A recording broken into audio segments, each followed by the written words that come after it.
A Run for Her Money, a science fiction romance novella by Gimpel, narrated by Hollie Jackson. Chapter 1.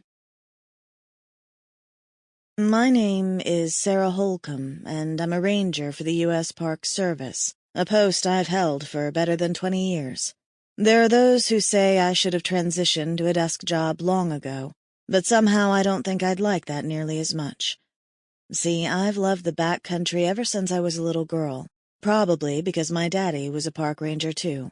He used to tell me stories about the forest creatures from the saddle we shared while he patrolled Yosemite Valley. I'm sure you couldn't get away with dragging your daughter along on horse patrol now, but things were different back then. Another thing is, I don't really like people all that much, so wandering the trails in the national parks is about as perfect a job as I'm likely to get. Her forehead furrowed in thought, Sara read over what she'd written as she absent-mindedly swept a strand of greasy hair out of her eyes with grime-crusted fingers. It didn't stay put, though, and she found herself looking through the lank black strands again almost immediately. "Well," she muttered, "this doesn't have to be a literary masterpiece. I'm just writing it so people will know what happened to me if they find my body." She cleared her throat to flush the thought of her possible death out of her mind and picked up her pen again. That was one of the good things about the Muir hut. There were lots of pens and paper as well. Too bad some desperate traveler had chopped up the only table and burned it for firewood years before. The Park Service debated replacing it, but in the end they decided not to. If one table could burn, a replacement might meet the same fate. Besides, it wasn't easy to get supplies to the beehive-shaped stone hut sitting atop 12,000-foot Muir Pass. Blowing air out through her pursed lips, Sara frowned as she considered what to write next.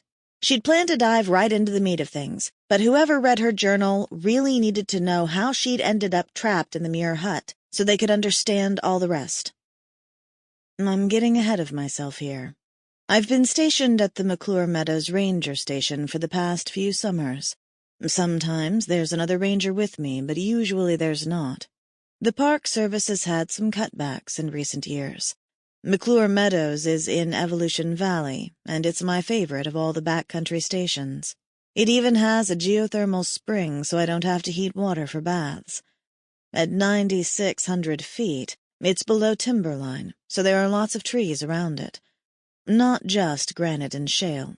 Incredible wildflowers dot the meadows all summer. About 6 days ago, I got a radio call for help late in the day. A climber was stranded on Mount Darwin, and things weren't looking good. I put in a call for the rescue chopper, packed up what Jake and I would need, and started on the 5-mile trek to Evolution Lake. Jake is my coal-black search and rescue German shepherd the Park Service finally agreed to let me keep in the backcountry. It was pretty much a mess when we got there. Susie, the missing climber's wife or girlfriend, was hysterical, and it took me over an hour to get anything useful out of her, like which route her significant other had taken. By then the chopper was circling to land. There are some flat areas at the south end of the lake that are perfect for that. A chill seeped into Sara from the cold stone floor, so she changed positions. As she rubbed feeling back into her butt cheeks, she wished again for the missing table. She could have sat on it. A stone bench leaned against the wall of the hut outside in bright sunshine, but it was safer if she didn't go out there. Benches lined the hut's walls inside, too, but they probably wouldn't be much warmer than the floor. Stone was a real heat sink unless it had a chance for the sun to warm it. She gazed back over what she'd written and shrugged. Pushing to her feet, she stretched, rotating her torso first in one direction, then in the other. Fingers pressed against the ceiling, she blessed her height and her strength, shaped by years of grueling manual labor. She could do anything a man could, and she was proud of that.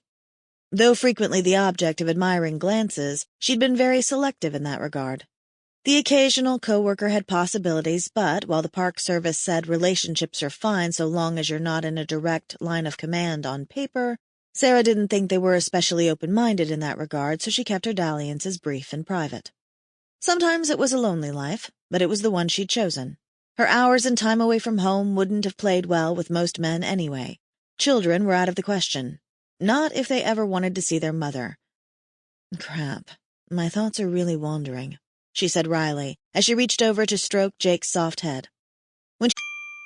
Sample complete. Ready to continue?